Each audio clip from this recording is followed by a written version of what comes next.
Ozzy, come on. Yay, I'm live. Now waiting for people to come in. Oopsie.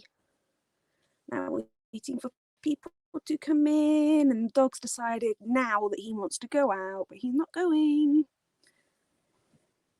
Ozzy, come on up. Thank you. Hello. Hello. We're waiting for peoples. We're waiting for peoples. Yes, we're waiting. Yeah, we're waiting. Hello. We've got a person. Yay.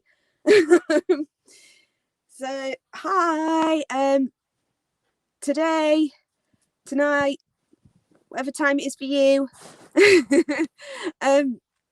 Tonight I'm talking about the Disney Village at Disneyland Paris.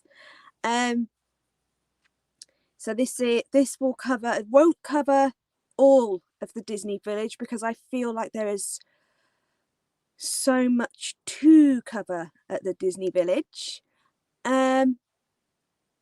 So the Disney Village, in comparison to Downtown Disney in California, and I look really tired, but that's because I'm not sleeping. In comparison to Downtown Disney in California and Disney Springs over in Orlando, Disney Village is really, really tiny. Like, it's really tiny in comparison to Disney Springs. It's like literally. Hi. Oh, thank you. I'm actually, I don't know if you remember the last year Disneyland Paris had the Frozen celebration, and they had the Frozen 2 and Enchanted Journey show, and the colours of the dancers' costumes were pink, purple, orange, ice blue, white. So this is just inspired by their costumes, and it got quite a bit of attention when I was over there with them. So but yeah, so I thought today I'd talk about the Disney Village. However, first I wanted to talk about, and this is the reason I'm wearing these ears, I wanted to talk quickly about International Women's Day and how last year Disneyland Paris celebrated it it was a pre-show on the castle. So when you're waiting for illuminations, you can be there for hours, and then literally you'd have the 15-minute announcement, and immediately after the announcement all the lights went off and on came the International Women's Day show, which was amazing and performed to Legendary, which is sung by, I can't remember her name. It's the girl that plays Raven's daughter in Raven's Home. Yeah, she sings it, and it's a really strong woman, like, feminine power message. And the show that they did was they celebrated all of their female Disney characters, especially the ones who had a lot to overcome.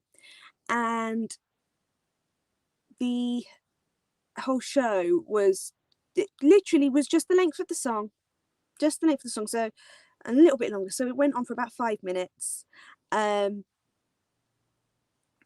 it was just stunning. And there was a whole middle section of the show where they stopped the singing and they just sort of faded out a bit, and there was a speech. And although that speech was in French, it was basically saying that on this day we come together to celebrate our femininity, and that we can all be legends, just everything like that. That's basically what was being said. We come to celebrate our durability, our strength, our power, our femininity, how smart we are. And it was a really good message, I think, especially for any of the little girls that were there at the time. That was powerful, and it was a really good thing to come out of a Disney park. And then I found out when I got back I could have gotten a badge for it, so oh well, I missed out on that one. Anyway, so yeah, I'm gonna go on to Disney Village. Now Jodie wanted me just to talk about the world of Disney and the retail side of it, which I was thinking about, and then there was another place in the Disney Village that I have been obsessed with ever since it opened, so I want to include that place as well in tonight's one. So tonight's one is basically going to be about the retail, and then this one other place at Disney Village that I am absolutely obsessed with, and I spent an entire day there. No word of a lie.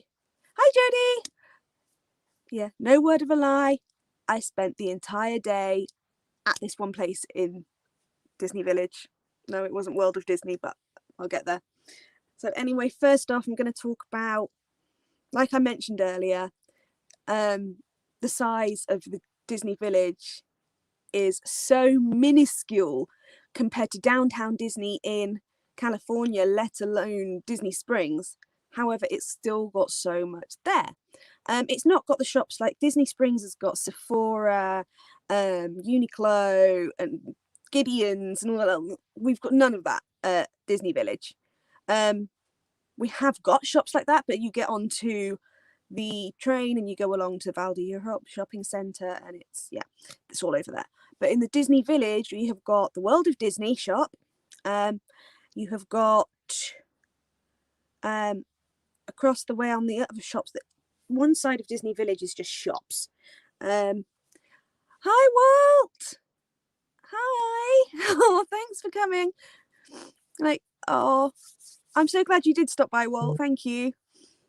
I hope you and Melissa are doing okay. And I'll be back on your live streams very, very soon. It's just like I've said before, not being at one of the parks, I'm finding it hard watching live streams from the parks. It's just, it's now been a year since I managed to get one. It's now been a year since I managed to get to a park.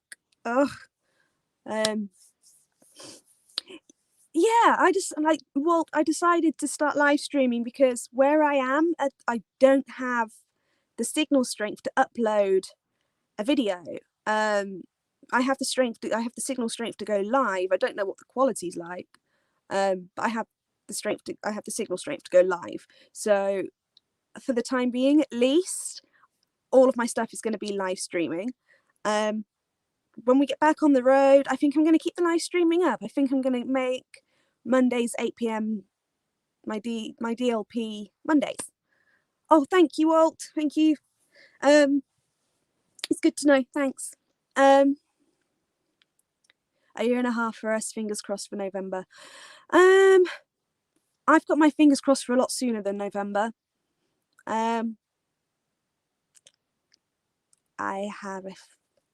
To say I have a plethora of trips reserved is an understatement. It all depends on work now. It all depends on, because obviously where we've been out of work for a year, it basically just means that we've got a lot of catching up to do, and we've got a lot of bookings. So we've got the show is splitting into 3 or 4 groups. So it all depends if I get, because usually when we do some private events, I get a couple of days off because the box office isn't needed, and there's plenty of first aiders on site, and I don't perform in the show all year. I do at Christmas, but I don't all year round, which I'm perfectly fine with. When you've been performing since you were 2 years old, that's fine by me. But yeah, I usually I play the wacky character usually in Christmas, which is, I'm really happy with that. That's completely me. And I help out with workshops as well. So yeah, shout out to help. Yeah, thanks Jodie. I actually made them to go with the Frozen show that was there last year. Because even though the show section itself was bleh, the parade section of it was insane, and the music was just insane. But yeah, getting back to what I'm supposed to be talking about.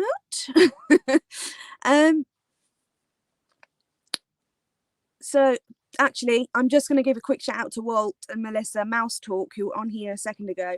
I'm not sure if they're still here, but they were here. Go check out Mouse Talk. They are awesome, and they are just the most amazing people. Just amazing people, and so lovely and so down to earth, and just they have helped me out in so many ways. Like, they're one of the people that have given me the strength to push myself to go live. So yeah. Anyway, talking about the Disney Village, up one side of it, near enough, the entire, as you're walking into the village, the entire left, so you're walking towards the hotels, not towards the park, because the village is a direct link between the parks and the hotels. So as you're walking towards the hotels, obviously we all know that up the left hand side, that's all shops, that's the retail side, with the exception of World of Disney, which is the first shop you'll come to in the village as you leave the parks to walk into the village.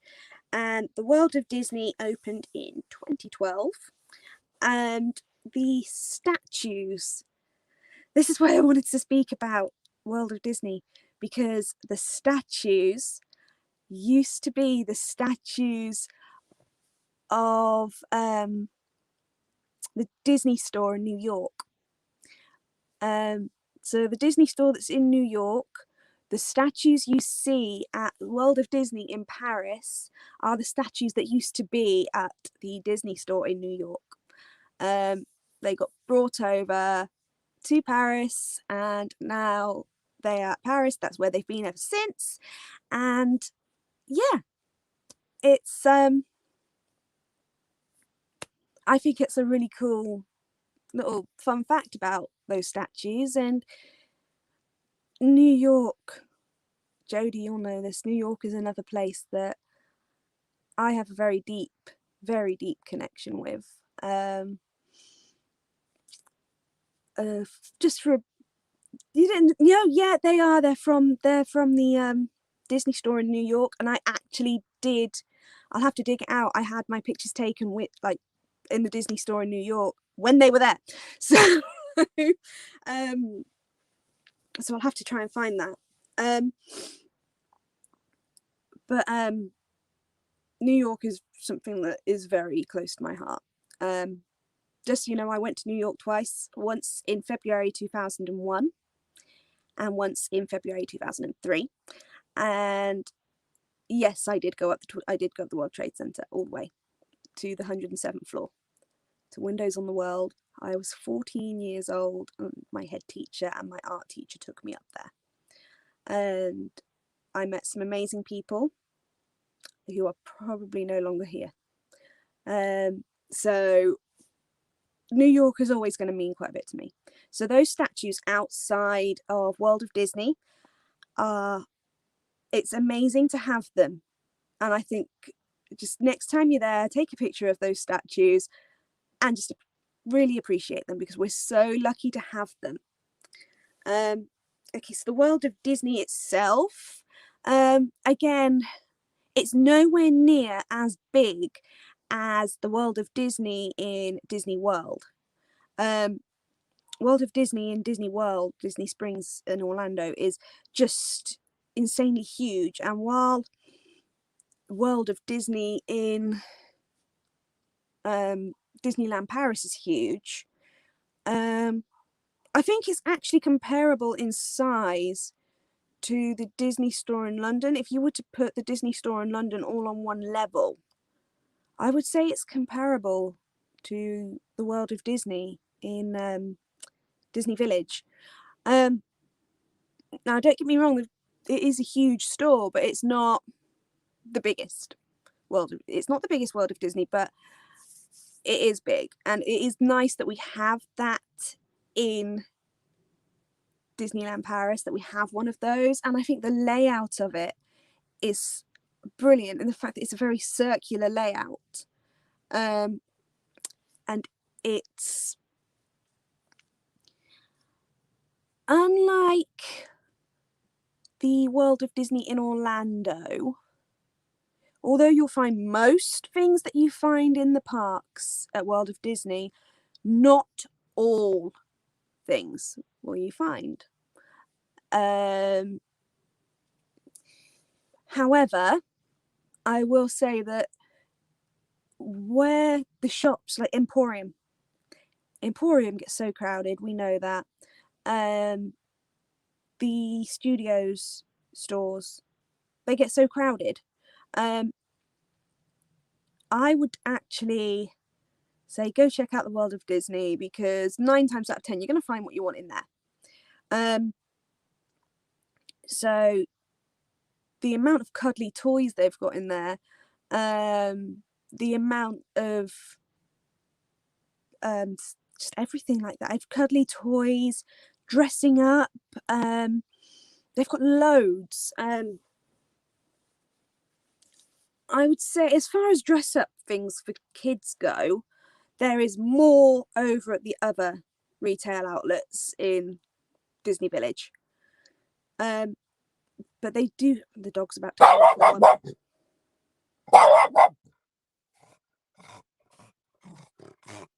Sit down. Sit down. No, no. Oh no. Oh no. Oh no. And we're just having a calm down. Having a calm down. Have we calmed? Okay. No, no, no. So the range of products you'll find in the World of Disney will range from all the cuddly toys to plenty of kitchen utensils, all your kitchenware, your homewares, to the stuff on the checkouts, which I think is absolutely fantastic. My favourite souvenir from Disneyland Paris is on those checkouts. I kid you not. You'll find these in pretty much any like Disneyland Paris store, but I've seen them more in the Disney Village. Thanks, Jodie. I've just seen your message that's come through. Oh, I'm sorry if you set Liana off. Yeah. So my favourite Disneyland Paris souvenir. Just seen what Ozzy's doing behind me. My favourite Disneyland Paris souvenir is actually, and these cost €1.50.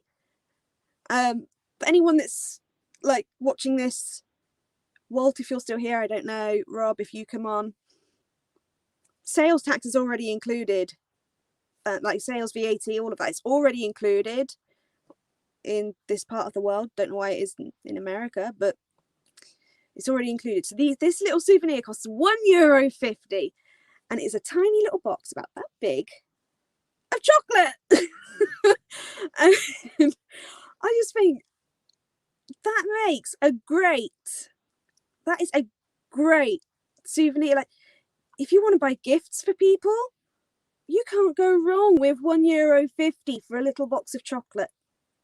It's got the Disneyland Paris logo all over it. It's just, yeah, you can't go wrong. So €1.50 for a little box of chocolate. You get 5, I think it's 5 little bars of chocolate in there.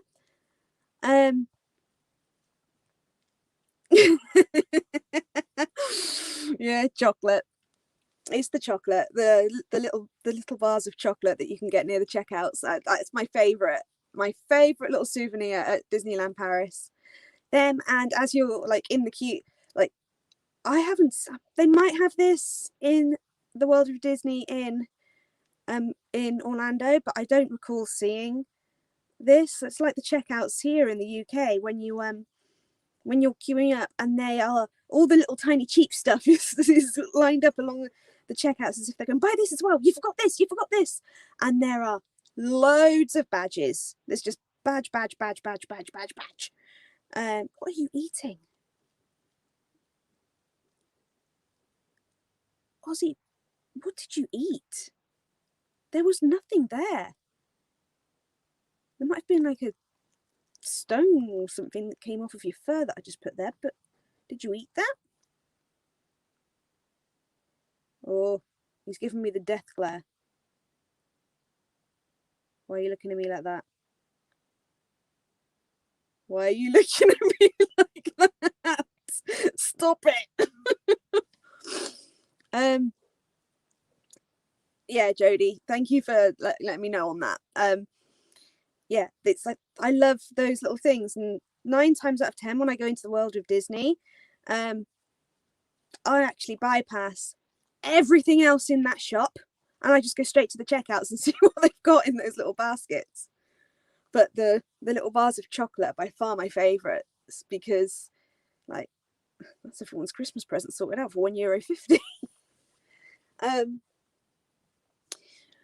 But the set out of World of Disney is, it's like a globe. Like you've got the domed roof, which is the globe, and when you go in directly beneath that globe is that circular middle section, where you've got your homewares, your bowls, your cups. That's where everything like that is. Clothing tends to be all over to the right hand side. Sorry, Ozzy's just here. And so yeah, your clothing tends to be all over to the right hand side. If you're looking for merchandise that is relative to the year that you visit, that is usually, if you go into the store, into the door that's got the statues either side of it, it's the main door, and take a direct left. There's like a smaller aisle that links the 2 sections of the store. The year that you're visiting, is the merchandise for that year is usually in there. So if you think, oh, I can't find it, it's down there. Now, World of Disney gets really busy, especially after the parks have closed. However, by the time, I mean, I've been there, they don't close. Like the times I've been there, World of Disney hasn't closed until about midnight. So sometimes it's closed. I've known it to close earlier, like in deepest darkest winter. But I tend to find going at sort of 9 p.m, especially if I'm in the hotel and I'm bored. I tend to find, go to the Disney Village because it's quietening down. So World of Disney, I would say the best times are either when everyone's in the parks, so when it's just opened, or late at night because everybody's gone. And like I said, the new merchandise that's relevant to the year is going to be in that little tiny aisle that's linking the 2 sections of the store. Usually any seasonal merch, so stuff like Valentine's Day, Christmas, Halloween, it's all in the far left section of the store. So if you go in from the main doors, take that little aisle that goes towards the left, and then when you get around that side, you are often smack bang in the middle of all the seasonal stuff. But no, I love the world of Disney there. I love that we've got the statues from New York. It just shows that rather than just get rid of them and dispose of them, Disney decided that there was a place for them, and that place was with us in Disneyland Paris. So, oh my word, what messages? No.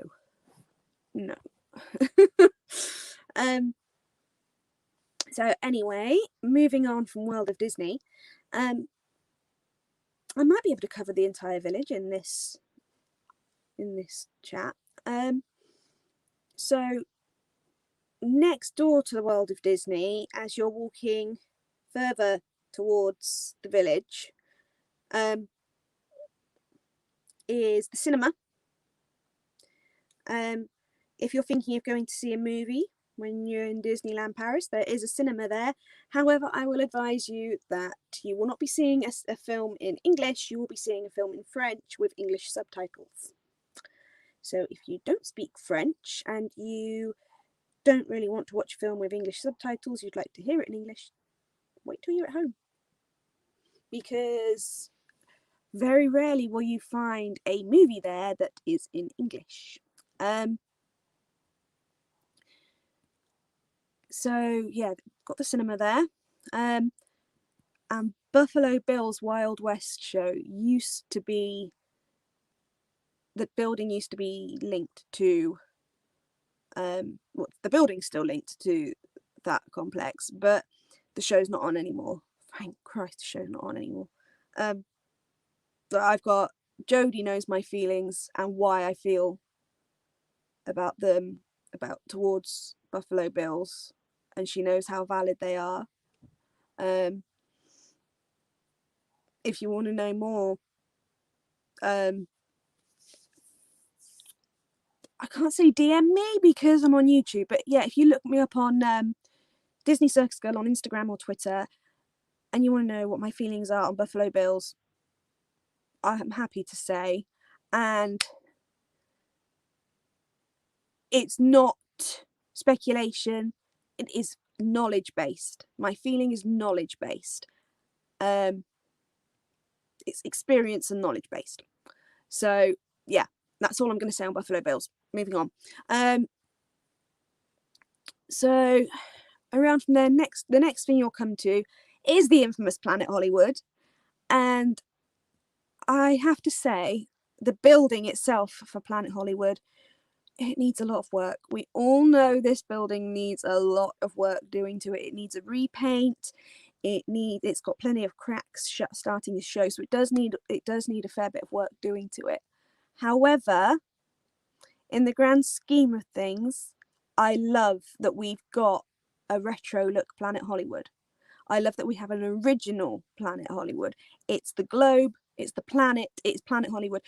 I'm sorry to anyone that's in Disney Springs, anyone that's in Orlando or Florida that loves your new Planet Hollywood Observatory. I'm sorry, but it's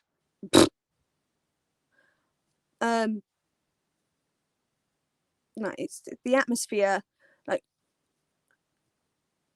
is nowhere near as good as what's at Paris. It's not.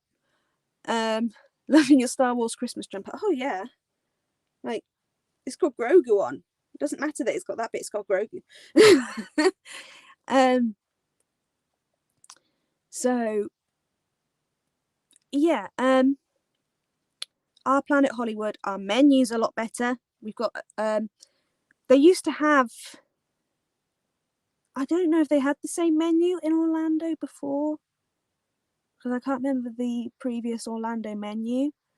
But thankfully they haven't messed with the menu in Paris. They've got a mixture of newer stuff and like older stuff, like the Planet Hollywood favorites and stuff,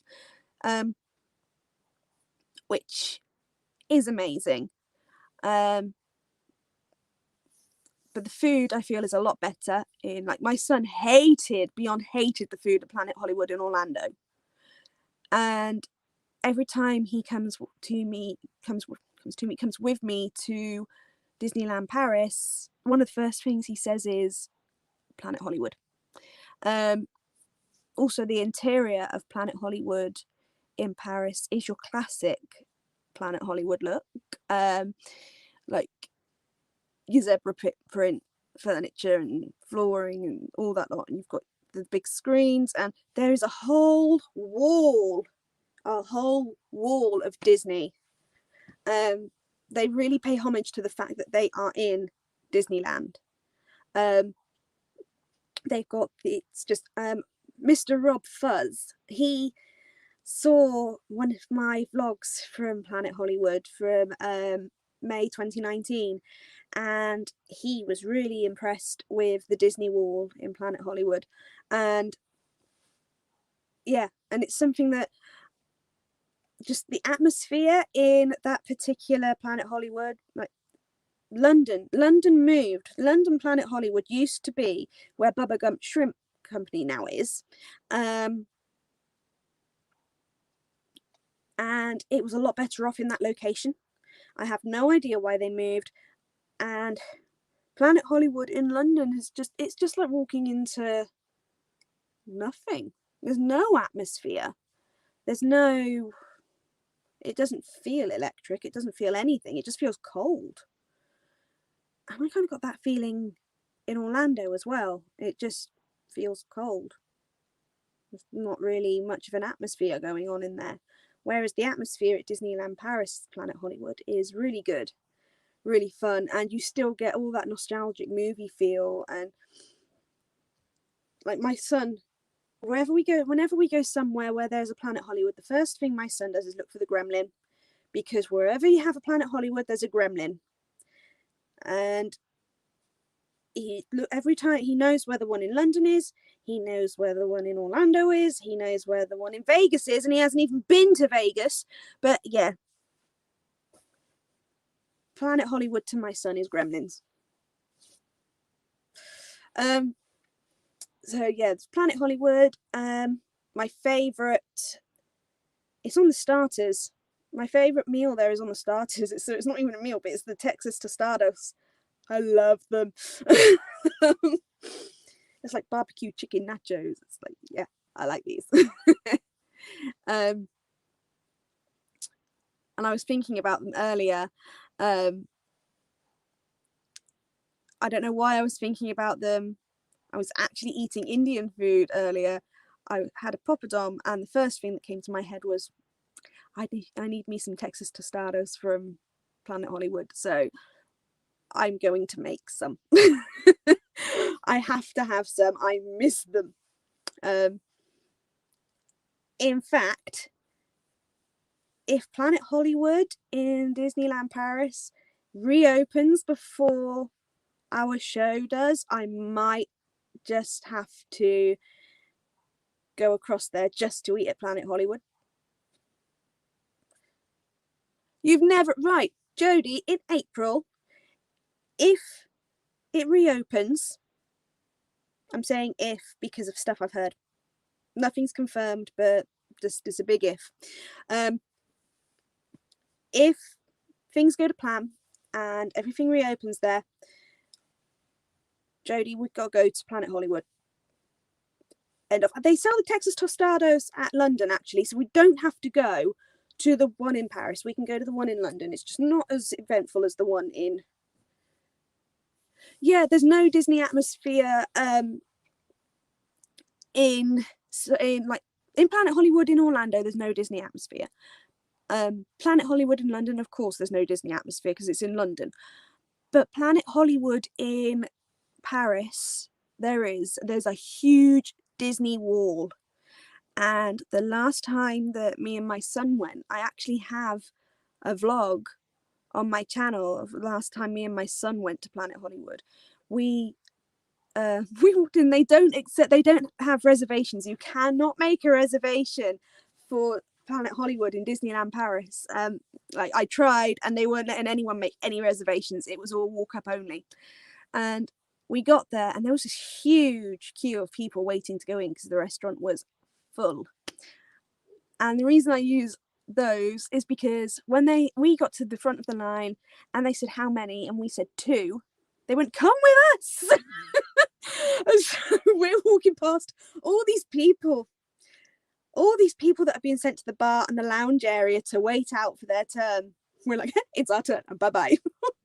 And they sat us on the balcony overlooking the Disney Wall. And I was so happy that they sat us there.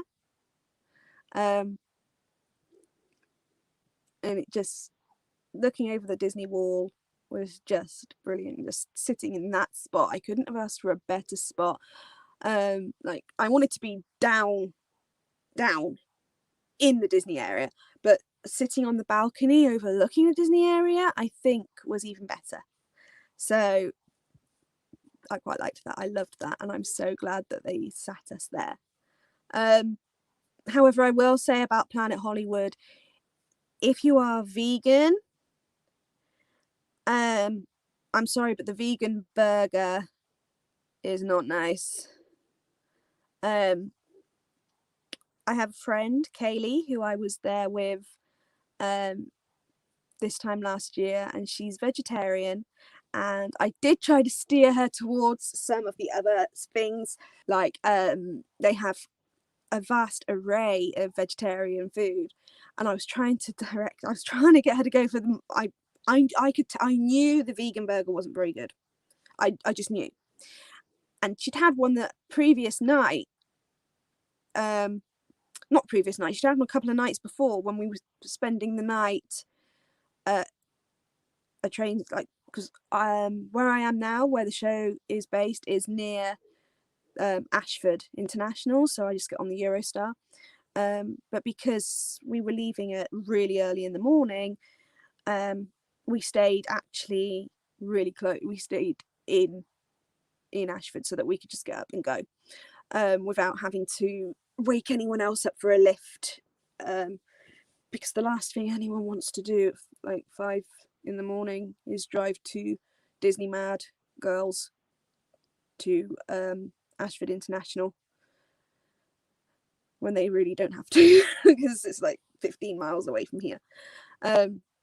Ashford's nearest town to here, and it's 15 miles away, so that proves how out in the sticks we are here. But yeah, she'd had a vegan burger there when we stayed at that hotel, and so when we were at Planet Hollywood, I was trying to sway her away from the vegan burger, but she went for it again, and it was not nice. She said it was dry, it was bland. So if you're a vegan, just beware, the vegan burger at Planet Hollywood is not nice. But I know from actually eating other vegetarian dishes that there are some amazing veggie dishes at Planet Hollywood, and you should definitely go for those. Just avoid the vegan burger like the plague. Okay, so I'm going to stay with this side, so the right hand side. I'm going to stay with that side of the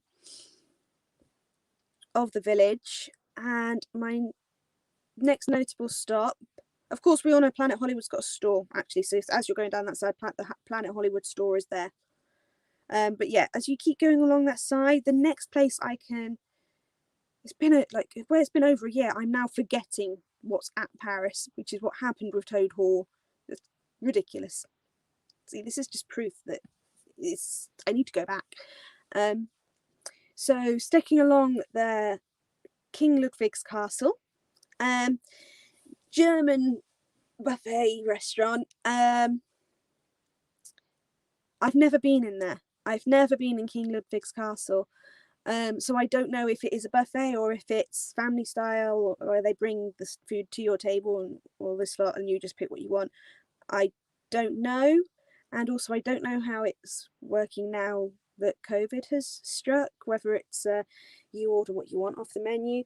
I think I would be happier if it was like a la carte, where you look at the menu and say what you'd like. I think I'd be much happier with that. So King Ludwig's, I think I definitely need to go there next time I go, and then that way I can comment more. Moving up from there, your Starbucks is there. This is where your Starbucks location in the Disney Village is. So you'll come across Starbucks, Billy Bob's. Billy Bob's is there, with there's a bar and there is a restaurant. We have never done King Ludwig's either. No, I've never done it. So many people say, oh, you got to do it, and I always think, yeah, I'm going to go to King Ludwig's, and I never do. I think that's partly because I'm scared that, because it's German themed and I've lived in Germany for a while, I've been to Germany and I love Germany, I adore Germany, and Bavaria in particular. I adore Germany. I'm not going to say it, stop saying I love Germany, but I love Germany and I love the German food, and I don't want it to be ruined. I'm scared if I go into King Ludwig's, they're not going to do it properly. Like, I'm just scared. Miriam, my favourite is still, I have a feeling, Miriam, I have a feeling it could be the same as mine. But what else is there on that side? There's a steakhouse on that side. There is a barbecue buffet at Billy Bob's. McDonald's, really, really huge. Well, the restaurant, the McDonald's isn't huge.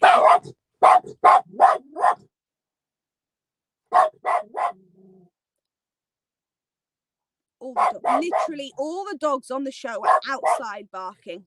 Literally all of them. That's what he's barking at. And he's gone to the door because he can hear them.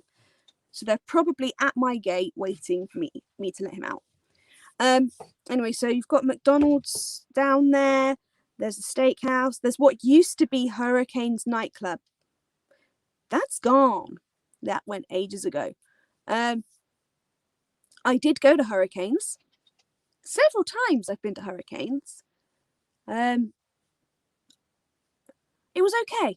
It was okay. It was, as far as bars and nightclubs go, it wasn't bad. It was a good night out. But there's not the demand for it anymore, which I can understand. Because there's plenty of other bars. You don't need the nightclub there anymore. Also, on this side, you've got the Rainforest Cafe. I'm going to mention that one next. Rainforest Cafe.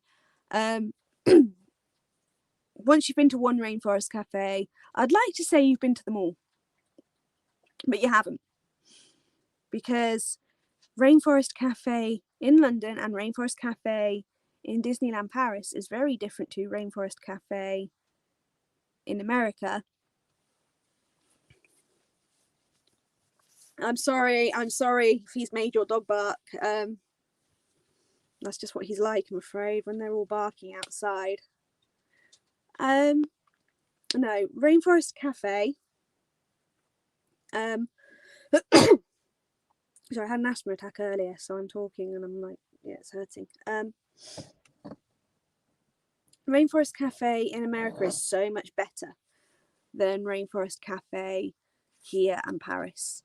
Also, Rainforest Cafe in America, you have it's owned by Landry's, and they have a club, and it's so amazing. But Rainforest Cafe here and in Paris is not part of the Landry's club, and it's just I haven't been in the Rainforest Cafe in Paris since Jay was 3, 4.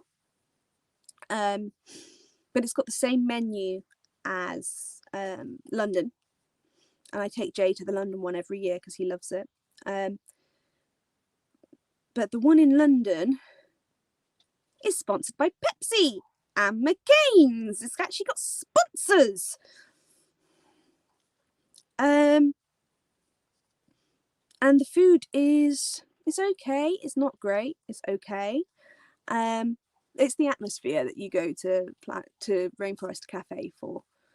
And I like the big aquariums there, and of course all the animatronics. So you go for like a nostalgic feel.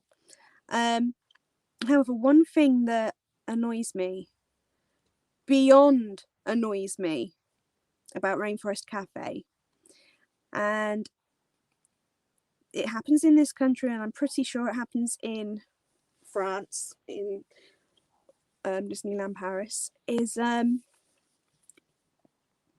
they automatically add a service charge.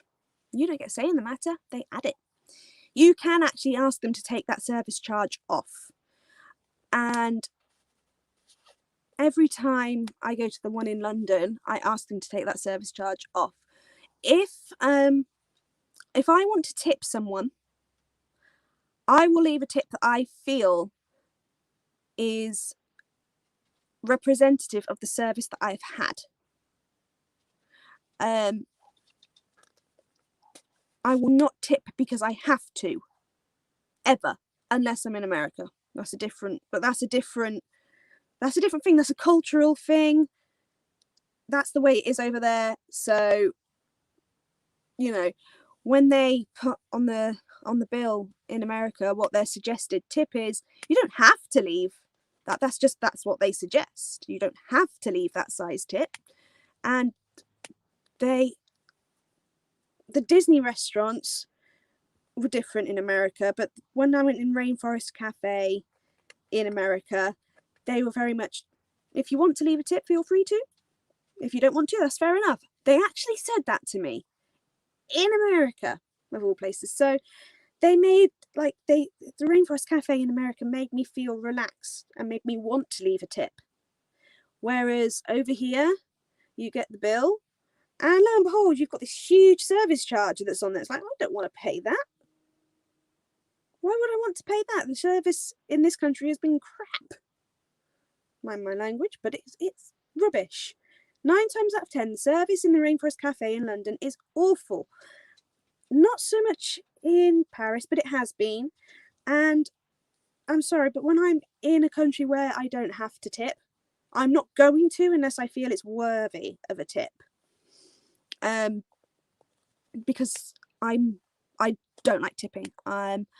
People might not like that about me, but I am not pro tip. I will leave it if I feel it's been deserved. Because that's just the way I was raised. I was taught that a tip is something that you leave when service has been exceptional, not because it's expected. Obviously it's different in America and you have to respect the culture over there, but over here I don't tip unless I feel that it's deserved. If I've been made to feel special, if someone's gone out of their way for me, you know. But in Rainforest Cafe, like I said, they whack that service charge on. And the last time I went to the Rainforest Cafe in this country, the service was diabolical. Like, we were sat there for 25 minutes before they even came over to ask what drinks we wanted. And they didn't even ask politely. They just went, drinks? What drinks? And then there was another 25 minutes before those drinks came to us. And then there was another 20 or so minutes before they came to take the food order. So you know where this is going. And of course, I didn't want to tip after that. I just wanted to get out of there. And unfortunately, that's left a sour taste towards the Rainforest Cafe. So we always go, stop off, say hi to the crocodile, the alligator. Ozzy, what have you done? Come on, up. Ozzy, up. Come on. Come on, up. Good boy. So yeah, we always go say hi to the alligator and then just move on. Trying to think what else is along that side. There's one very, very, very, very one along that side. I'm just gonna go straight in for that one because I can't think. But Earl of Sandwich.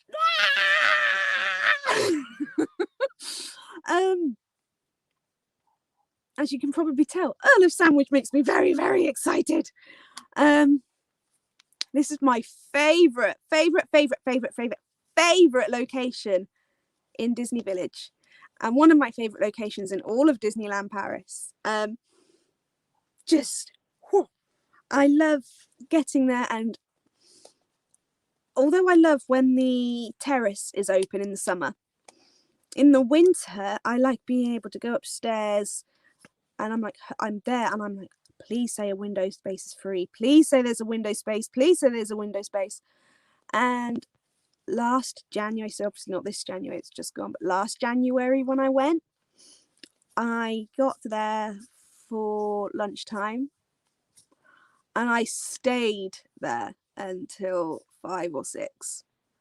I was just sat there relaxing in Earl of Sandwich, buying multiple sandwiches. There we go. I knew that would be your favourite, Miriam, because it's mine. I knew that was what you were hinting at. I could tell. Yeah, Earl of Sandwich is just But yeah, I remember like last January, obviously we had the Frozen show on Lake Disney. And the day after the last of those shows was when I did it. I went in about 11, 12, and I managed to get one of those window spaces upstairs, and I just sat there doing it the whole day, just watching them pull down and tear down the Frozen show setup. I was watching them work on the balloon. I was watching them just watching, and I just felt so good that I could just sit there and watch the world go by. And so I just stayed in there all day, and I had been in there the night before as well, shortly before the Frozen show was on. I had been there, and I was planning on watching the Frozen show that night. I didn't want to get there too early, because it was, like, to say it was freezing is an understatement. Like, it was, I was wrapped up completely, and I couldn't feel my fingers. That's how cold it was. So I went into Earl of Sandwich, and I went upstairs, and I sat there, and I was looking out the window, and across Lake Disney, all you could see was a sea of people going right from Newport Bay all the way down to Hotel New York. And I was like, are you crazy? There's like 90 minutes. I was like, there's 90 minutes, like, or more actually. There was near enough 2 hours to go, and all these people were there for the Frozen show, and more kept joining, and they're just sitting down and they're getting ready for that. I'm like, seriously? Like, I thought people would, because of how cold it is, I thought, oh, people won't get there yet. No, we were like near enough 2 hours before the Frozen show, and thanks to the Earl of Sandwich being located where it's located, I could see that I didn't want to go and watch this show. I thought, no, not having any of that. Not dealing with that. For not, there's more than an hour and a half before the show. It's already as full gets over there, and unless you've got a Golden Forest Club lakeside room in the Sequoia, you don't have a chance of seeing it. So that's how busy it was. So I thought, thank you, Earl of Sandwich, you have made my mind up. And I, to this day, do not regret not watching that show. Because I had a more awesome time in Earl of Sandwich. And it's not just sandwiches they sell in there. They've got pizzas. They've got potato wedgies. It's also the only place in Disneyland Paris where you will get some form of Ghirardelli chocolate, which we need Ghirardelli chocolate this side of the Atlantic. We so need it. It rivals Cadbury in Galaxy, so we need it. We need Ghirardelli. We also need Earl of Sandwich in this country. If you look up Earl of Sandwich in this country, you get loads of like off-brand chicken shops.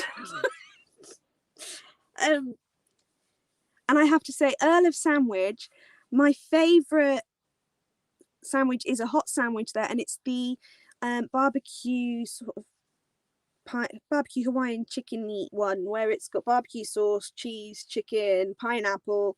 I love that. I love that sandwich. And I have already decided that I shall live off of that whenever I can. Like, I actually constantly have the stuff to make that sandwich in my kitchen.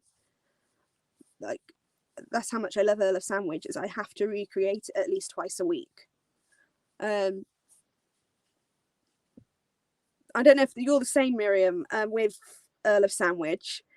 Do you have to, like, do you think, oh, I can recreate Earl of Sandwich, and then go ahead and do it? Like, I love it. I love Earl of Sandwich. One gripe I have got about Earl of Sandwich is that Earl of Sandwich was the last place I ate at Disneyland Paris. The last place that I ate at Disneyland Paris was Earl of Sandwich. And the gripe I've got about it is that we both thought, right, let's go and wash our hands before we eat. My friend stayed at the table while I went downstairs to the toilets to wash my hands. And I came back up and I said to her, don't bother. And she went, what do you mean, don't bother? And I said, they've put hand sanitizer in the soap dispensers. She went, does that mean they put the soap in the hand? No, it's just hand sanitizer.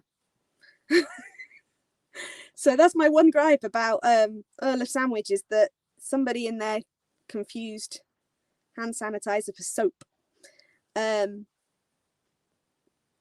Which I don't know if you know, but when you mix hand sanitizer with water, it becomes really sticky.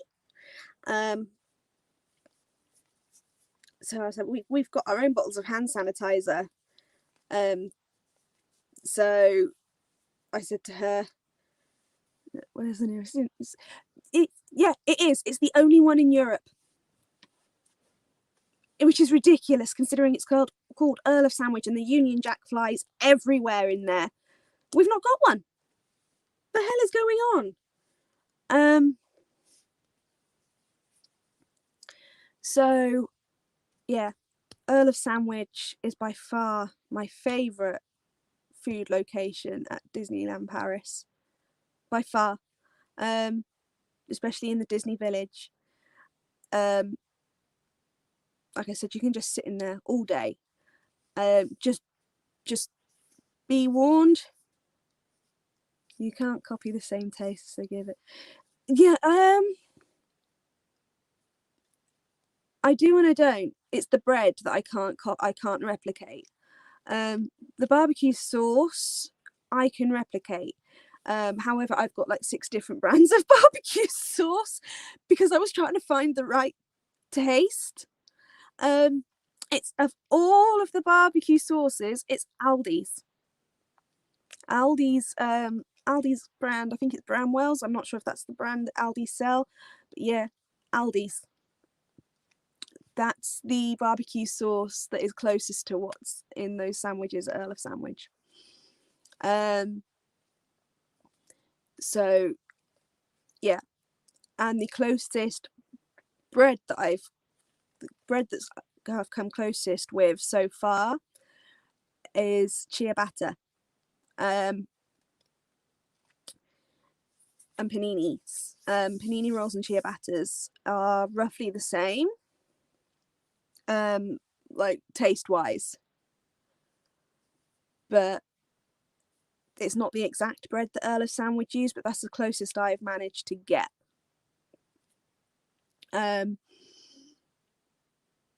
So yeah, don't you're going to be there. Yeah, if it's the barbecue chicken one you want to do, Miriam, Aldi's barbecue sauce, with the either ciabatta or a panini roll. Do not use a panini press. I actually use George Foreman, because I've noticed the difference in the taste. It is more like Earl of Sandwich when you don't use a panini press.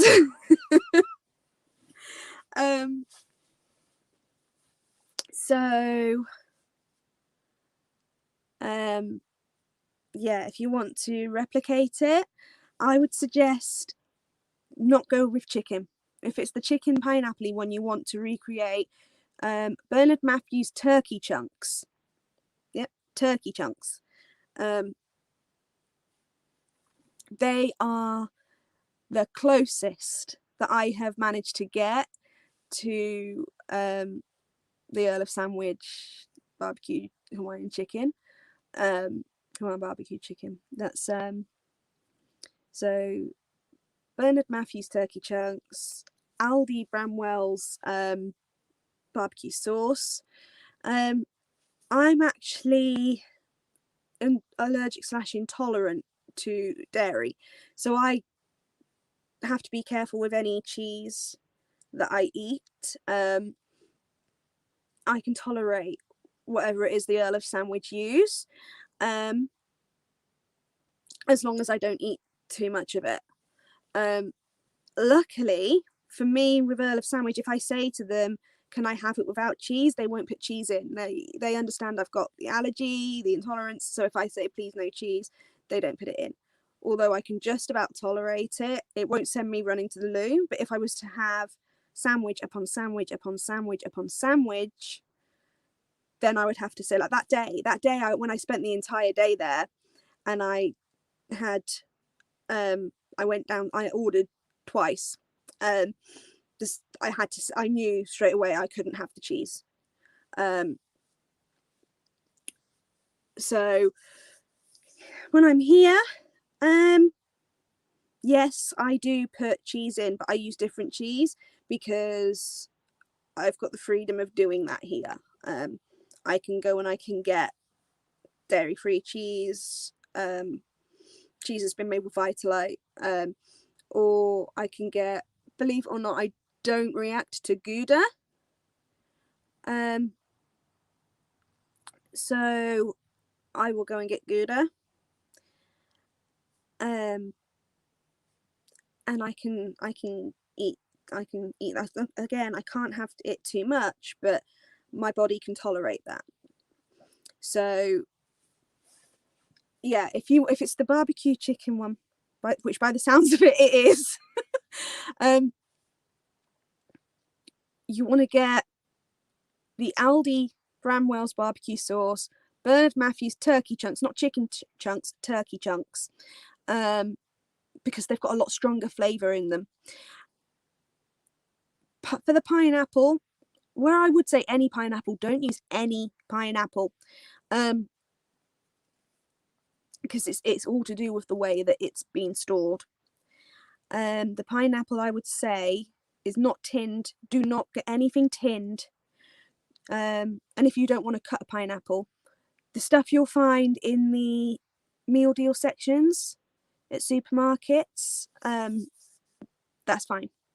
That works absolutely fine. It's got that fresher taste to it than the tin stuff. The tin stuff, no, you want to use a fresher pineapple. So the one I use is actually, Sainsbury's haven't had this for a little while now. Hi, Rob. Yeah, I'm talking about Earl of Sandwich, Rob, and recreating their Hawaiian barbecue chicken sandwich. But yeah, Miriam, Sainsbury's in their meal deal, they used to do, I don't know if they still do it, they used to do a pineapple lollipop, and it's just a stick of pineapple about that big, and it's got a really fresh, it's a lot fresher than anything tinned. So you want to go with one of, if you don't want to cut the pineapple yourself, go with one of the ready prepped from the produce section of a supermarket. So yeah, like I've said, to recreate, Miriam, if you want to recreate it, you want ciabatta or panini roll. I can't say which cheese, as I've divulged. I cannot say which cheese because I have to eat the cheese that doesn't make me sick. So I have to go with the free from cheese or Gouda. Bernard Matthews turkey chunks, not chicken chunks, because the turkey chunks have got a lot more flavour to them and taste a lot closer to, yeah. And don't use a panini press, use a George Foreman grilling machine instead. I don't know why I managed to taste the difference in that, but I did. Sorry, I'm just going to plug my phone in. So that's that side of the Disney Village. So that whole side is dining pretty much. Like the only non-dining location on that side really is World of Disney and the Planet Hollywood shop and the cinema. Yeah, definitely try it out, Miriam. It's worth it. It's just it's a game of trial and error. You have to find what works best for you for that. The other closest one with the sauces to Miriam was Heinz Sweet Barbecue, but it wasn't even a touch on the Aldi one. The Aldi one had that. It wasn't tangy and it wasn't overly sweet. It was like a mild, smoky, mildy barbecue, and it just, to me, tasted more like it. So we've done that side of the village. One thing you'll see on that side of the Disney Village is a huge circus tent. There's not actually a circus in there. This is where Disney will have a lot of conferences, a lot of events. Like they have a careers event, and that goes on in the circus tent. So it's not an actual circus, it's just a corporate space. So the other side of the Disney Village, coming back down. Actually, no, let's not come back down yet. Let's talk about Panorama Magique. I'm waiting to see Jodie's reaction to Panorama Magique. It's Luna. It's Luna, Ozzy. It's Luna. It's Luna. It's Luna. It's Luna. Oh no. Oh no. Oh no. Oh, how dare Luna be snorting underneath the caravan, hey? Oh. Come on, Jodie, what's your thoughts on Panorama Magique?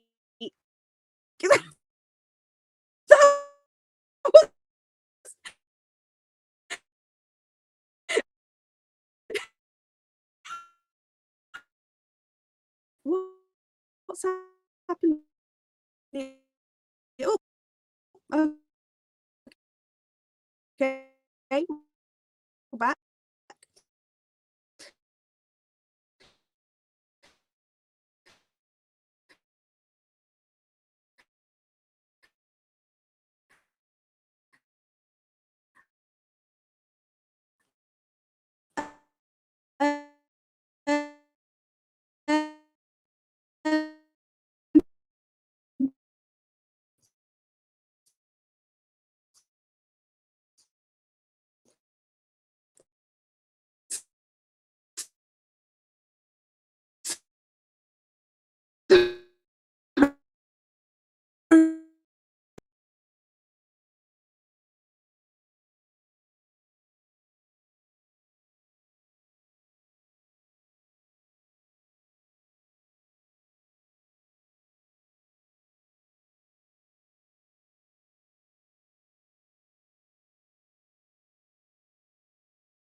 Hey, I'm back. I hope you guys are still here. I really hope you're still here. I had to, my signal dropped. Please still be here.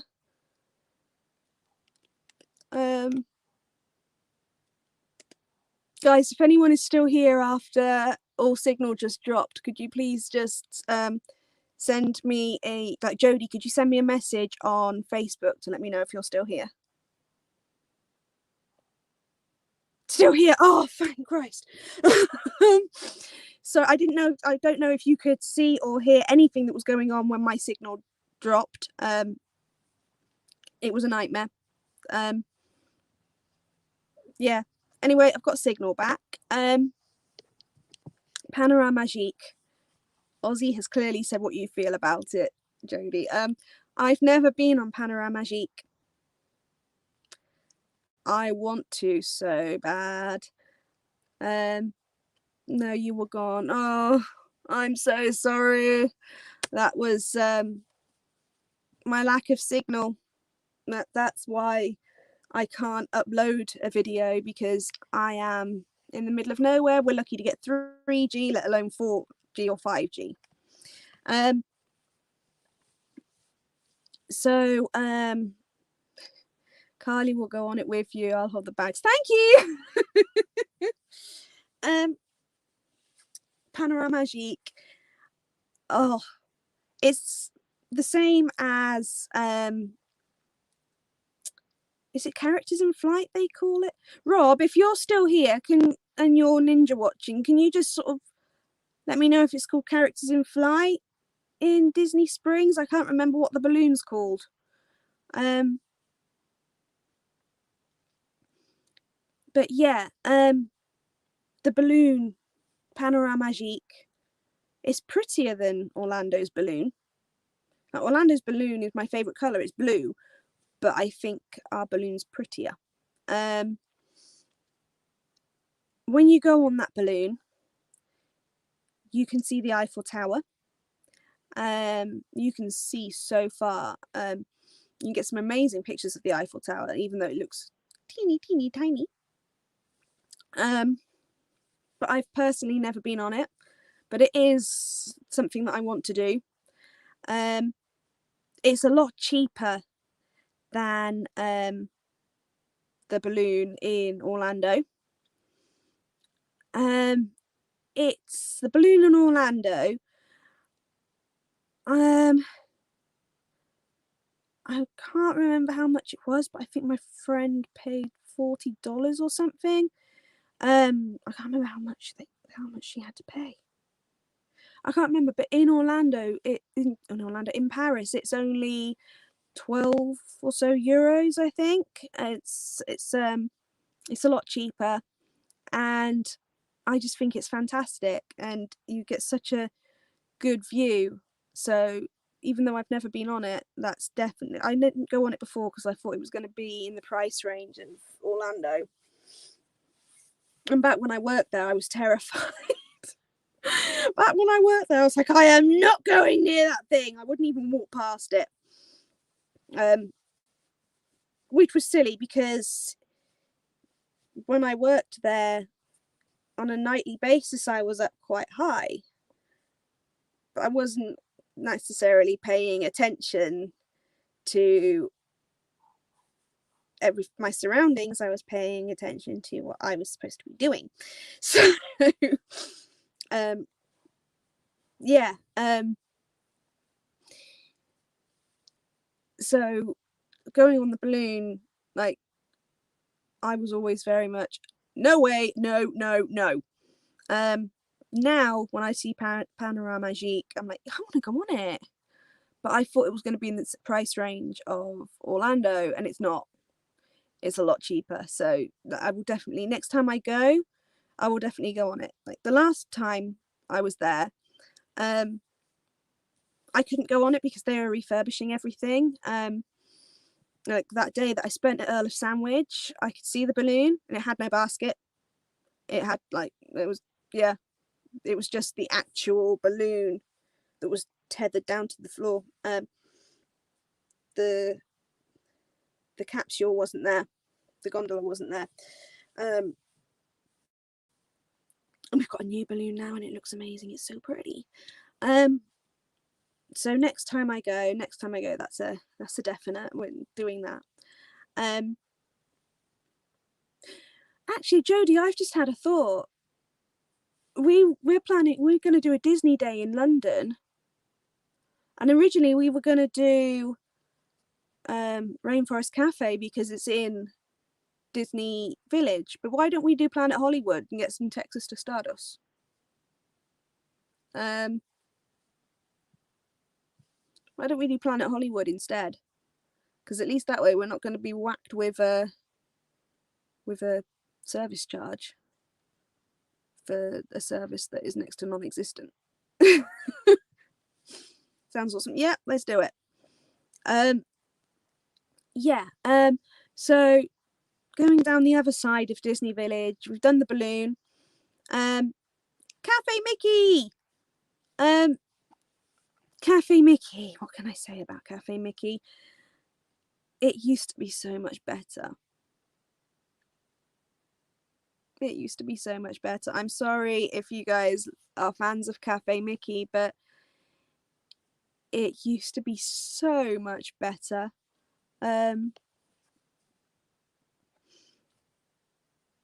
Cafe Mickey is just... When I was there, and when Jay was young, there was a dance routine that used to go on in there, to one of Aretha Franklin's songs, and it was a party, and it was such a celebration, and the food was amazing. There you go, Jodie. That's roughly 15 years. That's how long ago I worked there. So yeah. Yeah, the character breakfast there was fantastic. It was just the best character breakfast ever. And the food there, like even for the lunch and dinner, used to be so much better. Now it's just... And it's too expensive for what it is. All character dining in Disneyland Paris is too expensive for what it is. I don't care what anyone says, it really is. In Orlando, the character dining doesn't cost that much. So why does it cost that much in Paris? There's no excuse for it. I never worked the character breakfast there. I only worked Cafe Mickey's twice. I wasn't a regular there. Cafe Mickey was more short-staffed. Yeah. Didn't do Cafe Mickey. I didn't work Cafe Mickey all the time. I was mainly in the parks. Mainly in... I say the parks is in plural, but I was only ever working in one park. Yeah.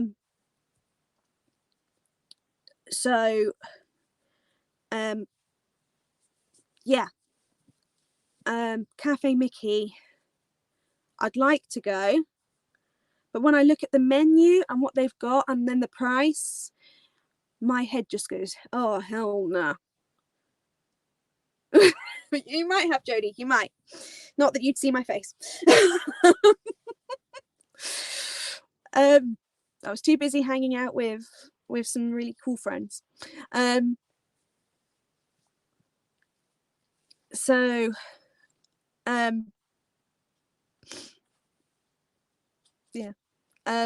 Sorry, Jodie, you got me thinking then. You make me miss it. For anyone that's wondering who I hung out with a lot at Disneyland Paris, that and a duck. Not even with the AP discount. What is the AP discount for character meals? The AP discount for character meals is the same as other meals. It's the same as other meals, but it's still too much for what it is. Like when I was in Orlando, we did character buffets because it's mainly buffets for the characters in Orlando. We did, and this my most recent trip to Orlando, we did Hollywood and Vine several times. We did Garden Grill, Tusker House. We did do Chef Mickey, and it was a disaster, so we will never do that again.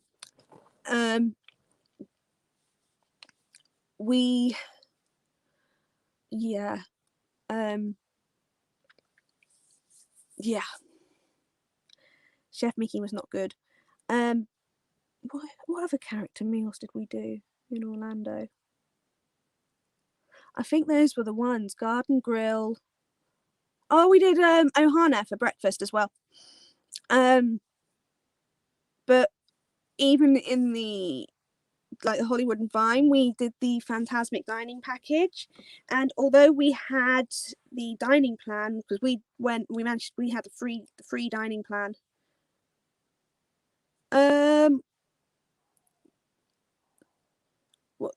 I didn't eat with the princesses in Orlando, not this time round. I did Cinderella's Royal Table when I was 16.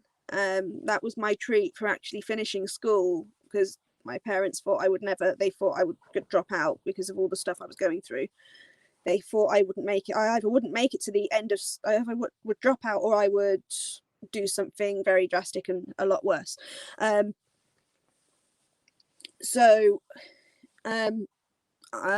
Cinderella's Royal Table was...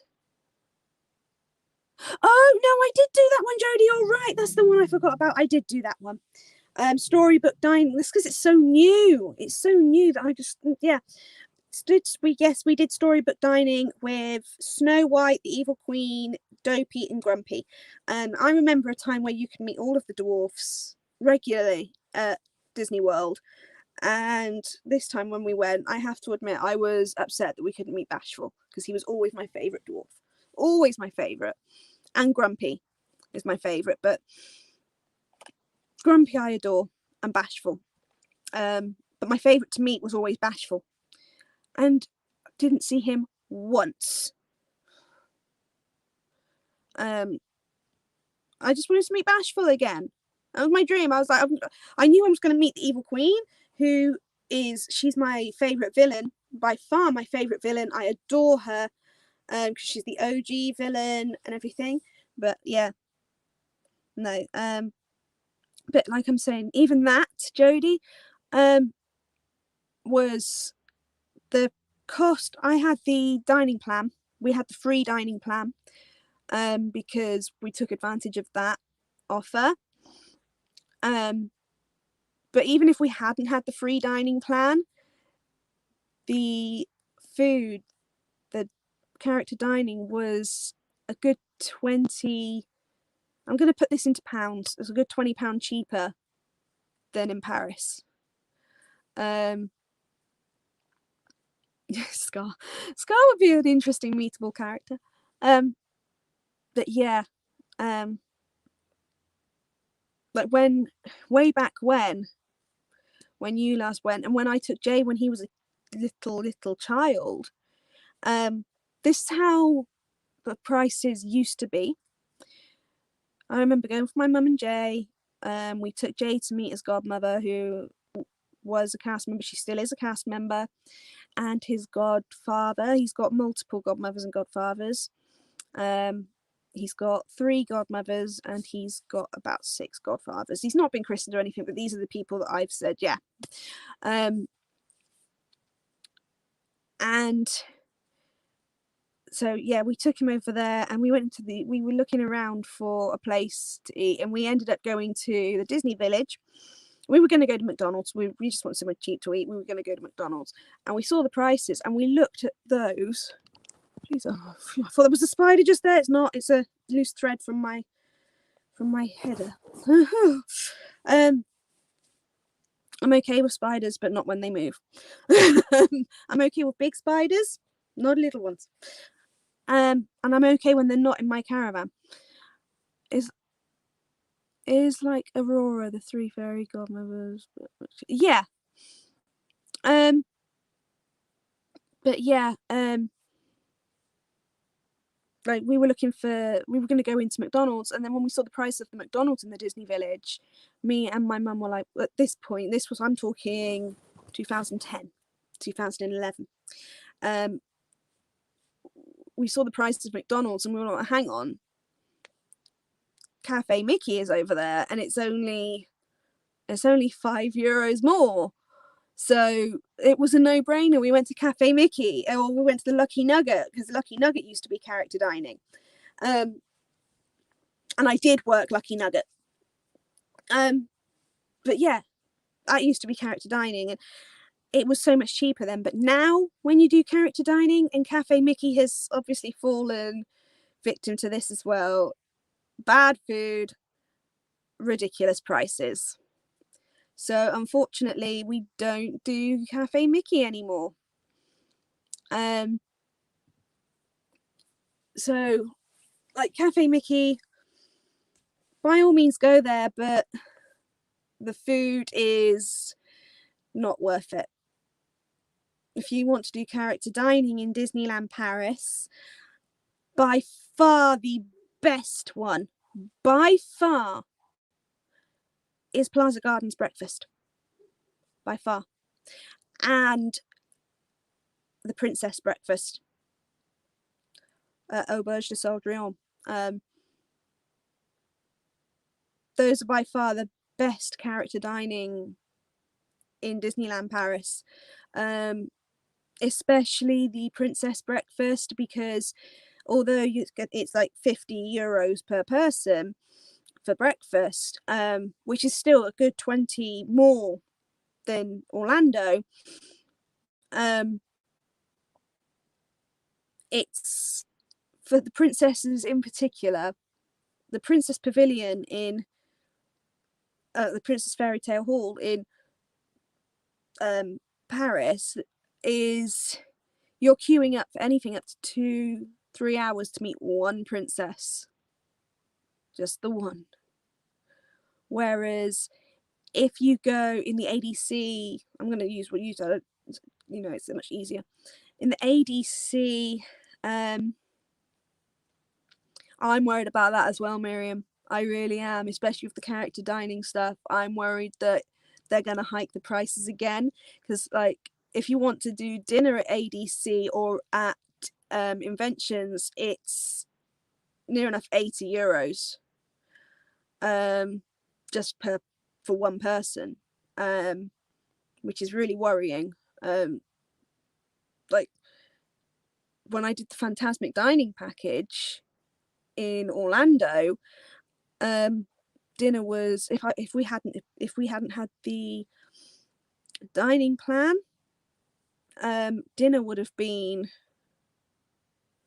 $52 each, I think it worked out. I can't remember.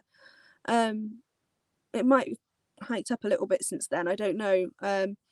Rob and Walt from Mouse Talk, they'll be the ones to be able to tell you more on that one. But yeah, like Hollywood and Vine was $52. I mean, that's plus tips, because again, as I was saying, in America, obviously tipping culture. But even so, it's still not even with the tip, it's still not as expensive as what it is in Paris. The only good thing is that in Paris you don't tip. Thanks, Rob. But no, in Paris we don't tip. So, like, Jodie and Miriam, if you want to ask anything about what the prices are like for character dining or anything in Orlando, Walt Mouse Talk, who was here earlier, and Rob will be the ones to ask. And if you want to see some retro Disney World videos, Rob is he's got the most amazing back catalogue of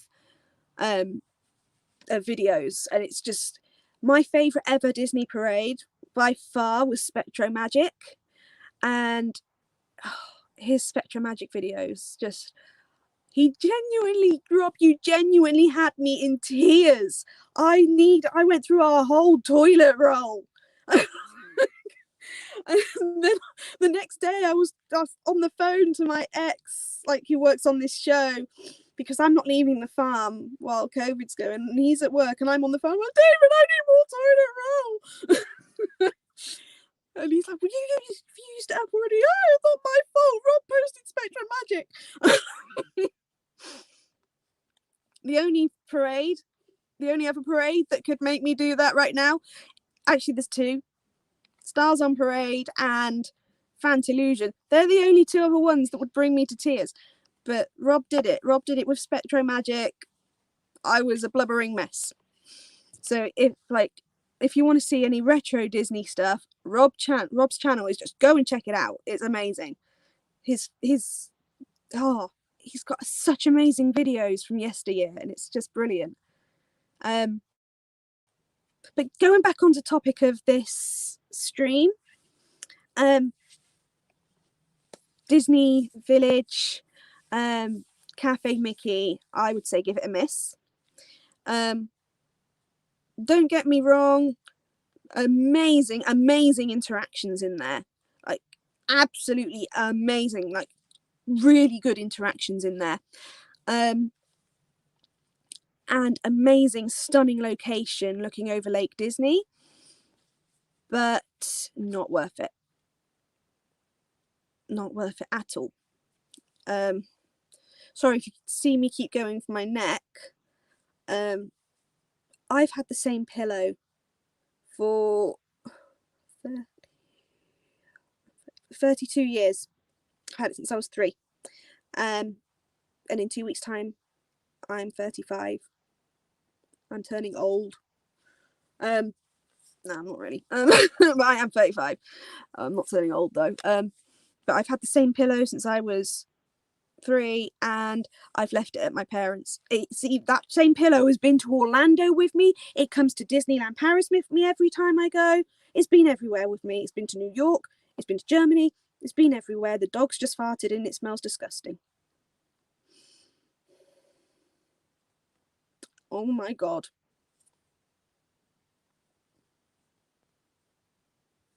Wow. You're going out in a minute, mate. Opening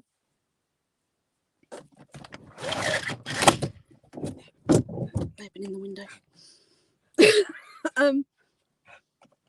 No, that's not for you to. I'm going to pull down the fly net so that nothing comes in. I'm going to pull that down so you can't see out there. So I've got to let air in because what he has just dropped is absolutely insane. But no, absolutely stunning location for Cafe Mickey, but the food isn't worth the price. 69-70 euros for that food, and 4 or 5 Disney cat. Actually, years in yesteryear, you got a really good selection of characters, but I've only ever seen 4 at a time now. But like you said, Miriam, I'm scared that they're going to hike the price of that. They won't hike the prices at the quick service restaurants. And the quick service restaurants in Paris are really fairly priced for what you get. But I am worried about the character dining at Cafe Mickey. I'm worried it's never going to come back. 2, I'm worried that if it does come back, they're going to hike the prices.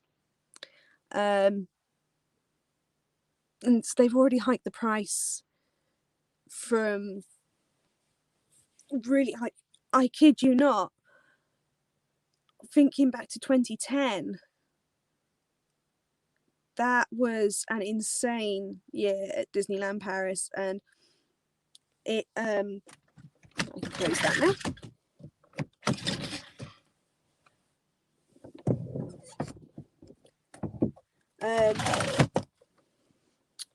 Like, thinking back to then, the prices for character dining were so much better, and we're talking like 20-30 euros. Like Lucky Nugget was like €25 per person, and And now it's like Lucky Nugget is quick service now. It's not character dining anymore. It's quick. It's like Be Our Guest. It's a table service, quick service with a dinner show. So what used to be in the village that I shall not mention because, yeah, I don't like mentioning it. You could always watch it in Lucky Nugget for like a lot cheaper, and the food was actually edible. But yeah, character dining prices are abysmal, especially for what you get. And the character breakfast at Cafe Mickey has now gone, as Miriam pointed out, and Jodie, yeah. The character breakfast at Cafe Mickey was brilliant, and often was with Pinocchio and his friends, and that was amazing. Now I would say if you want to do character breakfasts, go to ADC or Plaza Gardens. Plaza Gardens breakfast, if you want to meet classic characters, Plaza Gardens is by far the best. You even get Scrooge McDuck. Which, yes, I did get an amazing hug from Scrooge on the day of the closure. My friend went into the loo and I waited outside for her, and I wasn't actually paying any attention to the gate. I know the characters come out of that gate. I've been through that gate many a time. But I just wasn't paying any attention. My head didn't compute what the time was, and it didn't compute what was about to happen. So I was too busy looking up at the castle, and the next thing I knew, I got jumped by Tigger, and then I suddenly had Goofy's arms around me, and that's when I turned around, and the next thing I know, I've got Scrooge McDuck coming up to me, shaking my hand and everything, and then I've got Mickey coming and high-fiving, and I just thought that was fantastic. So go there. Anyway, moving back to Disney Village, moving back along that side, that is the one of only 2 dining locations along that side of the Disney Village, because the rest of it is all retail. Much of the retail is the same in Disney Village. It's all near enough all Disney stuff. Like, you've got the World of Disney over the other side, and then you've got Disney Store, Disney Fashion Junior, Disney Gallery, which is a bit different because that's all the artwork and collectibles and stuff. But yeah, all those stores are interlinked. Actually, I was wrong. There is another couple of dining locations along there, but they're quick service. So you've got, as you're coming down from Cafe Mickey, the Lego store. And the Lego store is absolutely amazing. You've got there is an insane sculpture of Sorcerer Mickey from Fantasia. I nearly said Fantasmic then. But he's in Fantasmic too, so let's go with that. Sorcerer Mickey from Fantasmic and his magical broomsticks. There's an amazing Lego sculpture of him. Next to him, I don't know why this is next to him, but next to him is R2-D2. And there is an amazing Pixar sculpture of the Luxo ball and some building blocks and Woody and Buzz. Last time I went into that Lego store, they used to have massive, you know, like the £500 Millennium Falcon. They had a sculpture of that in there, and some kids smashed it up. No word for lie, kids had smashed it up. So it was quite funny seeing the staff of that store crowding around the Millennium Falcon, and one of them's got the instruction booklet, and they're trying to salvage the Millennium Falcon without having to take it apart.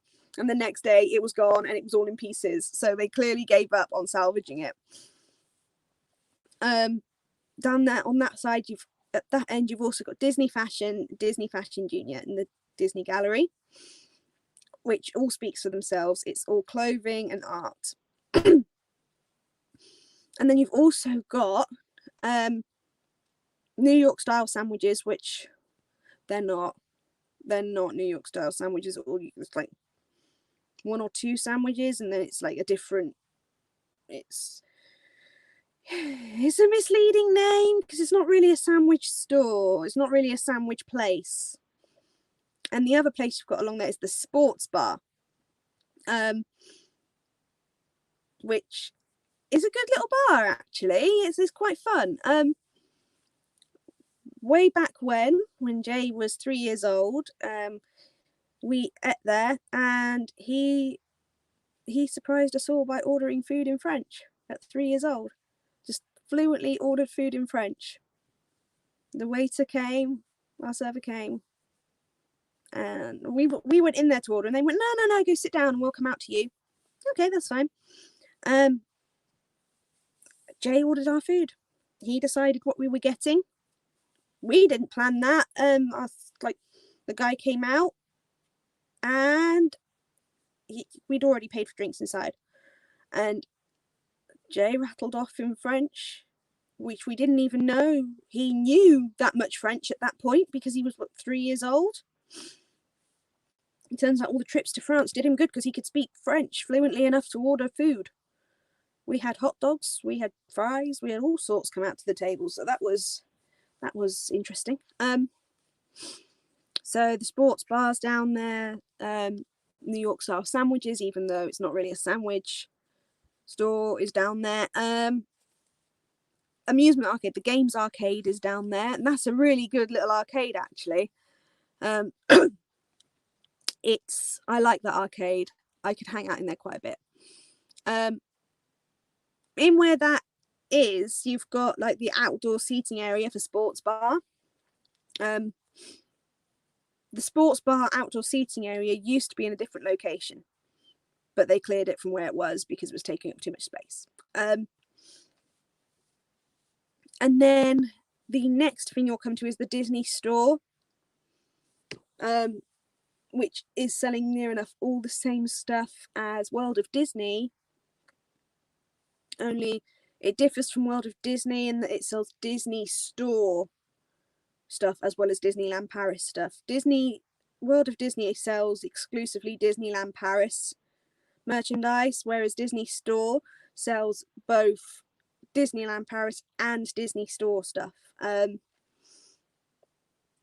that's all along that side. And then of course you've got in the centre between the two sides there's a little stage where you'll get various performers. One regular that's there is the Bubble Man, who performs with all his bubbles, which the kids love him. He's such a hit there. The kids adore him. And you'll often get like other performers will come in, like country singers, and various other performers will come in and do a little bit, like comedians. They'll come in and they'll do a little stand, a little set on that stage. And then the other location along that side is dining.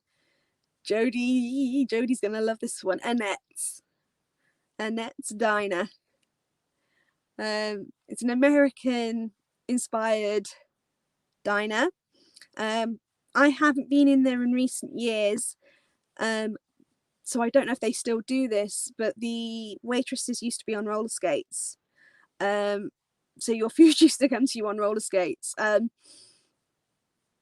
It's like, it was just, Annette's for the win, yeah. Jodie, have you been in there recently? Because I haven't been in there for a long time. I've wanted to go in there for a long time, but Earl of Sandwich usually goes, come to me, as does Planet Hollywood, but Annette's, I really want to go back in, but I've heard it's gone downhill. And do they still have the waitresses on roller skates? They weren't. Oh, that's such a shame. But no, they used to be on roller skates. What colour are the uniforms in there now as well? What colour are the costumes in there? Because I remember last time I went, it was very pink and black, with the tie-off top and the capri pants. That they used to yeah, they used to bring your food to you. All of them. Only a couple of them weren't. Other than that, all of them were on roller skates. It's still pink. Cool. That's good. That's a good thing.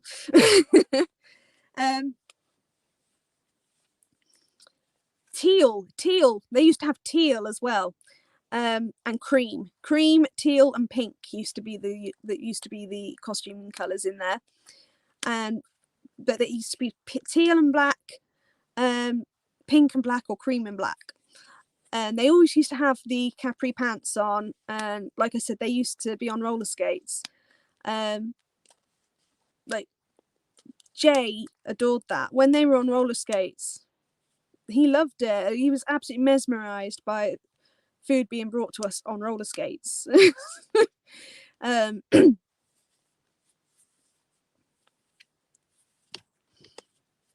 Oh, see, Annette's, it's got various reviews. It's somewhere I'd like to go back. The menu is still the same as yesteryear. They've not changed the menu at all, which is what I like to see, because it's in keeping with its theme. If they change the menu, then I feel like it'll take away from the theme of the restaurant. And I love the Corvette that's outside. That went missing for a while. I was like, where's the car gone? I don't know where the car went. Maybe it went for an MOT. I don't know.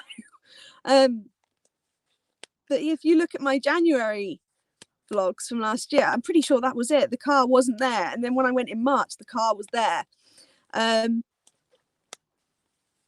So yeah, but one of the main reasons I haven't been in Annette's in recent years is because the queue to get in is always insane, because it's another one of those places where I have tried to make a reservation and they say walk-ins only, and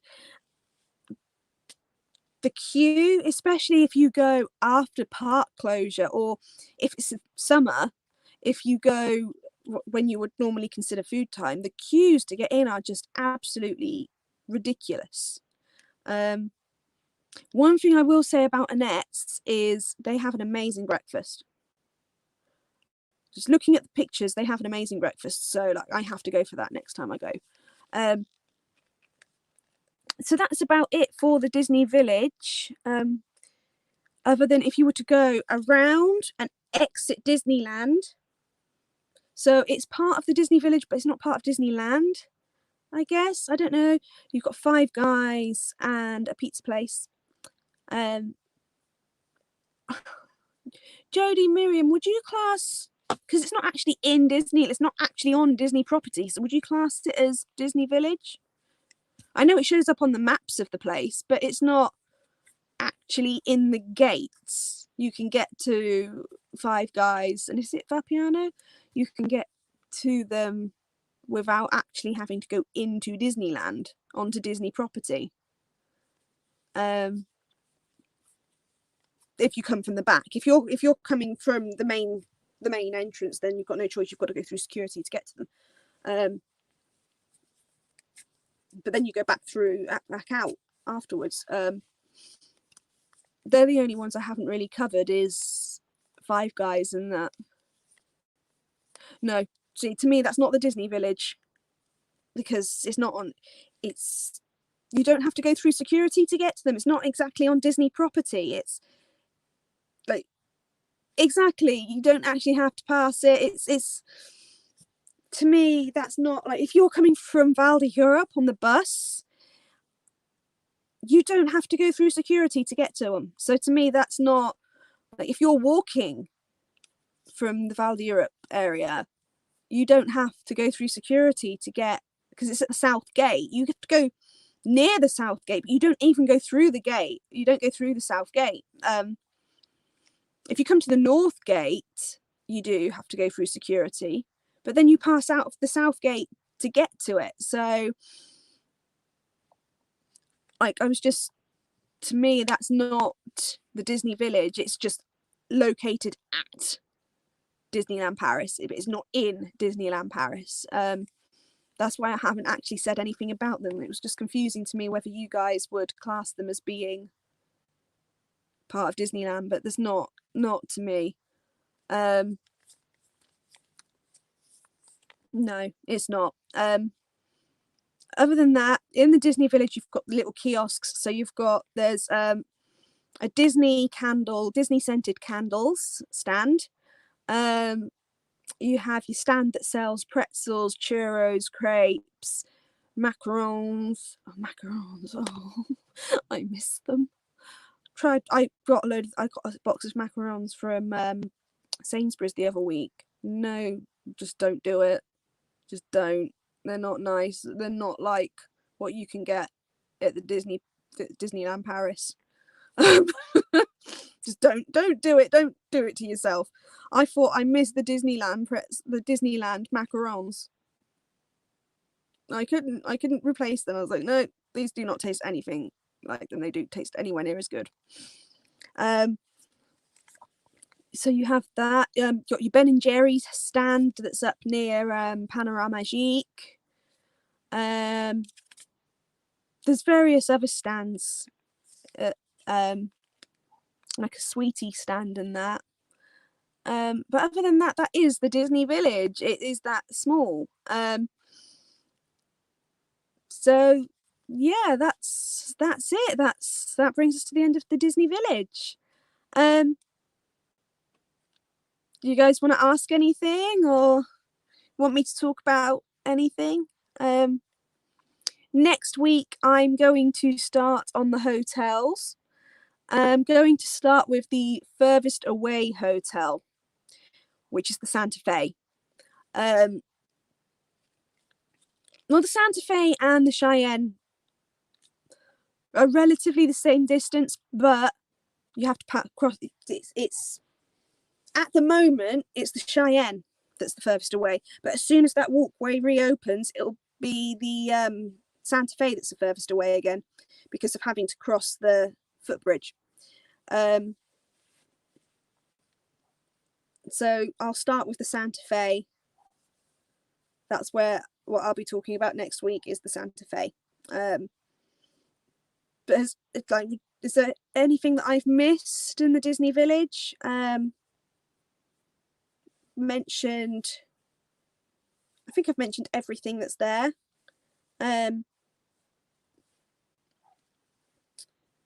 Except that one place that's now closed, thank Christ. So yeah, that is the Disney Village. We've covered the entire village. One thing I want to say about the Disney Village, we used to have an amazing Disney Village sign. It was all neon lights, and it looked, to me, having that at the entrance of Disney Village was just, I don't know, that gave it the right atmosphere to me. It made me feel like, it was an exciting entrance, and it's gone. That's the picture of what was in the thumbnail from earlier. So that's gone. I wish they'd bring that back because I quite like that sign. That's the only other thing I can think of for the Disney Village is that sign. Best visiting times, quietest is when the park's open or late at night. However, if you go late at night, you've got a much better atmosphere there. Because you've got the music that's blaring so loud. And you've got all the lights. Obviously, they've got various different scanners and stuff loads of lighting effects used in the Disney Village. I remember the first time I ever went there, and we had just been to see the show that I shall not mention, and before I knew the truth, and we came out and the song Mr. Vane from the 90s was playing, and it felt like a party. I was like, yeah. And then the last time I went, when I was going through there, and this is brilliant. Like at night you get loads, like you get music that makes you like, yeah, and then in the day you get DuckTales. Ooh. It's got the Disney Village has got the best music on Disney property. Although there was one great thing that happened to me there once. I don't know if Miriam and Jodie, you know the boy band A1. They covered Take On Me, and I remember being in the Disney store at Disney Village, and it was Aha's version of Take On Me that was playing. But when I got outside, it was A1's version of Take On Me, and I actually know. So I know one of the members of A1, and I speak to him quite a lot. And yeah, he I failed to mention that to him. I'm gonna have to now. I'm gonna have to message him. But yeah, DuckTales playing in the Disney Village and echoing off of all the buildings as it does was fantastic. I'm walking through that. I'm like, I could stay here forever. Spider-Man, when they played the Spider-Man theme, they played both Spider-Man Homecoming Suite and Spider-Man Far From Home Suite. And when they played those, that sounds amazing off of the sound system and bouncing off of all the buildings in the Disney Village as well. I swear that's what gives the Disney Village such an amazing sound system, is that where it's all compact like that and it's in the 2 rows, that when they're playing the music, it's like the production courtyard in the studios when you've got surround sound. I love the music there. But yeah, DuckTales and Spider-Man have by far been my favourite ones to hear. I did hear DuckTales in the evening there once. We went from, what song was it? It wasn't a Disney song. Dua Lipa, New Rules. So we went from Dua Lipa, New Rules into DuckTales. Brilliant. Absolutely brilliant. to go from I've got new rules, I count them into DuckTales. Ooh. That was a brilliant moment. So, and I will give that a 1-up on Disney Springs. Disney Springs, the music that they play there is often like jazzed up versions of Disney classics and stuff. Like I've heard like a jazzy version of When Can I See You Again, and like they play different versions of the Disney songs, but Disney Village plays the actual versions and mixes it with non-Disney music, and it just makes for such a good atmosphere. And then you put that at night with the light projections everywhere, especially on the side of Planet Hollywood. The light projections on the side of Planet Hollywood are just fantastic. And then when they start to project onto the floor, that's even better. And when Disney Village is all kitted out for Christmas, it's just, the atmosphere is just so electric and so good. It's like, even when I stay off site, I swear, this is no word of a lie, when it gets to 9 p.m, I know the last bus going back to the off-site hotels is at 11 p.m. When I enter Disney Village, it's always full. Oh no!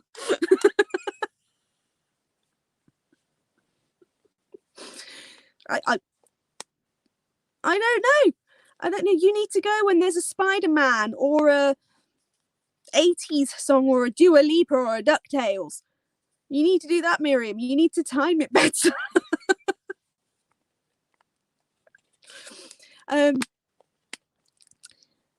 But yeah, I'll actually, no word of a lie, whenever I stay off site, 9 p.m, I know that I've got 2 hours to get this done in. What I'll do is I will get on the bus, go back to Disney, go back through You're not typing too many mistakes, Miriam. Don't worry, you're doing absolutely fine. If I'm talking too fast, I apologize. I get very excited when I'm talking about Disneyland. But yeah. Like when I stay off site at 9 p.m, I'll get on the bus, I'll come back to Disney, and I'll go back through security and go into the Disney Village, spend an hour or so just milling about in the Disney Village because I like the atmosphere better than what's at the hotel. And then I'll go back to the hotel. And there's sometimes when you're staying off-site as well that I would say don't go back to the hotel after the parks close. If it's not summer, go to the Disney Village instead. If it's summer and you've stayed until park close, then and you're staying off site, good luck. That's all I'm gonna say. Unless you're in the Radisson Blu, because that's got its own bus and is not a complete and utter chaos storm. But yeah, going to the Disney Village at night is such an experience and it's so much fun and it's just brilliant. So I would really suggest that. Okay, so I'm going to close up the stream here. I've gone on for a lot longer than I intended to, just babbling on. Next week, I'm going to talk about the Hotel Santa Fe, which is the cheaper of the value resorts at Disneyland Paris. The value resorts are the Cheyenne and the Santa Fe, but the Cheyenne is about to get upgraded, as is the Sequoia. So, yeah, I'm going to start off with the Santa Fe, which is the furthest away and is the cheapest one on site. So yeah, that's what I'll be talking about next week, is that one. Thank you so much for joining me tonight. Thank you so much for putting up with the blip. But we all survived the blip. I got snapped away, but I came back. So I'm just looking at my Disney wall for some reason. I was just like, oh. So yeah, next week, can I just show you guys something actually? So we all know what the buses look like at Disneyland Paris, yeah? That's what they look like at Disney World.